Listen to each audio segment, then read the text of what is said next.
ایسے ہی قرون اولیٰ کے خواتین کے واقعات کا ذکر کرتے ہوئے ایک موقع پر آپ نے فرمایا کہ احد کا میدان مدینے سے 8-9 میل کے فاصلے پر تھا۔ جب مدینے میں رسول کریم صلی اللہ علیہ وسلم کی شہادت کی خبر پہنچی تو عورتیں بے تحاشا روتی ہوئی اور بلبلاتی ہوئی شہر سے باہر نکل آئیں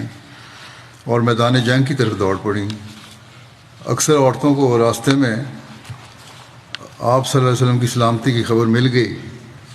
اور وہ وہیں ٹھہر گئیں، مگر ایک عورت دیوانہ وار احد تک جا پہنچی۔ اس عورت کا خامد، بھائی اور باپ احد میں مارے گئے تھے، اور بعض روایتوں میں ہے کہ ایک بیٹا بھی مارا گیا تھا۔ جب وہ مسلمان لشکر کے قریب پہنچی تو اس نے ایک صحابی سے دریافت کیا کہ رسول کریم صلی اللہ علیہ وسلم کا کیا حال ہے۔ چونکہ خبر دینے والا رسول کریم صلی اللہ علیہ وسلم کی طرف سے مطمئن تھا، اس لیے اس نے اس عورت سے کہا کہ بیوی افسوس ہے کہ تمہارا باپ اس جنگ میں مارا گیا۔ اس پر اس عورت نے کہا تم عجیب ہو، میں پوچھتی ہوں کہ رسول کریم صلی اللہ علیہ وسلم کا کیا حال ہے اور تم یہ خبر دیتے ہو کہ تیرا باپ مارا گیا۔ اس پر اس صحابی نے کہا بی مجھے افسوس ہے کہ تیرا خامد بھی اس جنگ میں مارا گیا۔ اس پر اس عورت نے پھر کہا کہ میں نے تم سے اپنے خامد کے متعلق دریافت نہیں کیا، میں یہ پوچھتی ہوں کہ رسول کریم صلی اللہ علیہ وسلم کا کیا حال ہے۔ اس پر اس صحابی نے اس سے پھر کہا بی مجھے افسوس ہے کہ تیرا بھائی بھی اس جنگ میں مارا گیا۔ اس عورت نے بڑے جوش سے کہا میں نے تم سے اپنے بھائی کے متعلق دریافت نہیں کیا، میں تو تم سے رسول کریم صلی اللہ علیہ وسلم کے متعلق پوچھ رہی ہوں۔ تم یہ بتاؤ کہ آپ صلی اللہ علیہ وسلم کا کیا حال ہے۔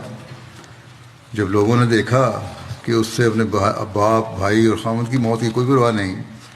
وہ صرف رسول کریم صلی اللہ علیہ وسلم کی خیریت دریافت کرنا چاہتی ہے، تو اس کے سچے جذبات کو سمجھ گئے اور انہوں نے کہا بی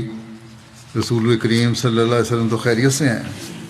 اس پر اس نے کہا مجھے بتاؤ وہ کہاں ہیں، اور پھر دوڑتی ہوئی اس طرف گئی جہاں رسول کریم صلی اللہ علیہ وسلم کھڑے تھے، اور وہاں پہنچ کر رسول کریم صلی اللہ علیہ وسلم کے سامنے دوزانہ ہو کر آپ کو دامن پکڑ کر کہنے لگی یا رسول اللہ، میرے ماں باپ آپ پر قربان ہوں، جب آپ سلامت ہیں تو کوئی مرے مجھے کیا پرواہ ہے، مجھے تو صرف آپ کی زندگی کی ضرورت تھی، اگر آپ زندہ ہیں تو مجھے کسی اور کی وفات کا فکر نہیں۔ آپ فرماتے ہیں کہ دیکھو اس عورت کو رسول کریم صلی اللہ علیہ وسلم سے کس قدر عشق تھا، لوگ اسے یکے بعد دیگرے باپ، بھائی اور خامد کی وفات کی خبر دیتے چلے گئے، لیکن وہ جواب میں ہر دفعہ یہی کہتی چلی گئی کہ مجھے بتاؤ کہ رسول کریم صلی اللہ علیہ وسلم کا کیا حال ہے۔ غرض یہ بھی ایک عورت ہی تھی جس نے رسول کریم صلی اللہ علیہ وسلم سے اس قدر عشق کا مظاہرہ کیا۔